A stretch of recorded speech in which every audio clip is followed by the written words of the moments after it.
Alright, straight into it. This is why low passing or high passing can ruin your mixes.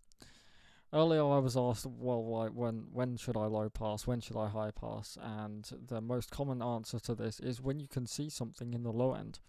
And I'm going to show you today why that's complete bullshit and why we need to stop this idea. So, the way that an EQ works is it has to create a slight delay to be able to process what you're doing to the sound. These things cannot happen instantly. It needs to process what you're doing, process the audio first, process the moves that you've made to the EQ, then reprocess it with the EQ applied. There's a slight delay when you do a bigger cut, and the bigger the cut is, the more delay you're going to introduce because the harder it has to process, kind of. So what happens when you have something like a high pass or low pass, where you're completely brick walling it down to infinity? There is no audible signal in this range. This is problematic because it introduces a huge delay, and this delay causes phase correspondence issues.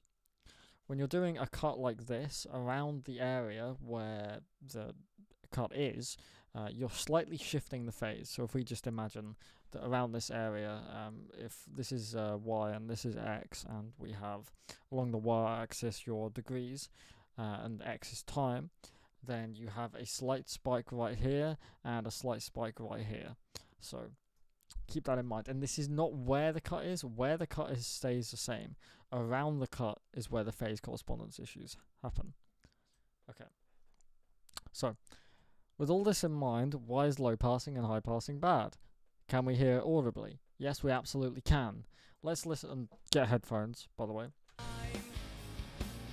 This is a mix I'm doing, and let's look at this kind of low area in the snare. So as you can hear, there's some, well, not as you can hear, but as you can see, there's some rumbling in the low end. So what would you do? Well, you go, fuck me, there's rumbling in the low end. What do? Get rid of it. Right? And you don't go to where the fundamental of the snare is because you want to keep the fundamental of the snare. Let's see what happens.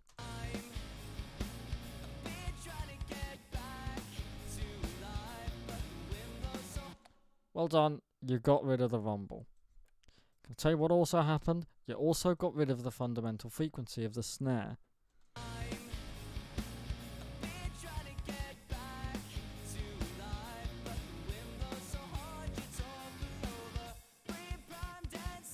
This EQ range, this is not hitting the snare's fundamental.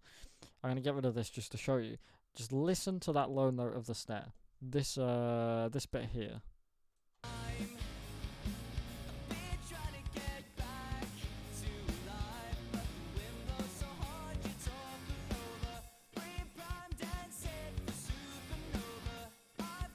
So why is the fundamental frequency of your snare missing if you haven't touched it with the EQ? These two things are not touching.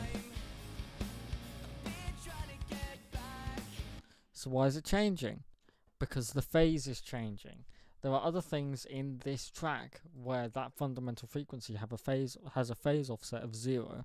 We're not shifting the phase in every way. But with this one we are, because we've done an EQ cut to infinity, and that's going to create a phase disturbance. So what the fuck can we do about it then? In Pro Q and in some EQs, some other EQs, there is an option to set to linear phase. And linear phase basically makes it so there isn't a delay. There isn't a delay between the signal coming in and the signal coming out of the EQ. So let's listen before and after with linear phase.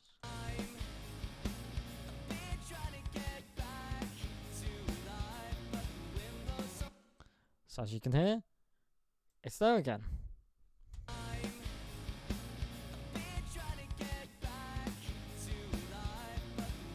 There might be a very slight reduction, but it's still there. But compared to what it sounds like on zero latency, I will now A/B this.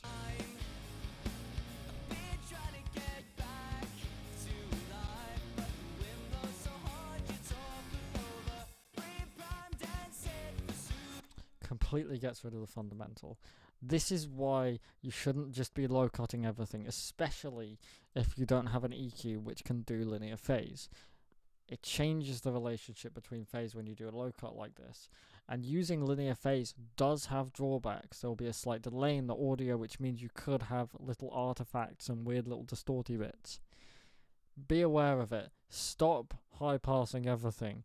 It doesn't make your mix muddy. And the reason why I'm not going to low or high pass this, and I'm not going to get rid of these frequencies down here, is because it literally doesn't matter. In the mix, I mean, how much do you think I'd have to boost whatever the fuck that is to actually get these frequencies to be audible? It's not doing anything to your mix. It's not making shit muddy. Stop low passing everything or high passing everything. Thank you. Bye bye.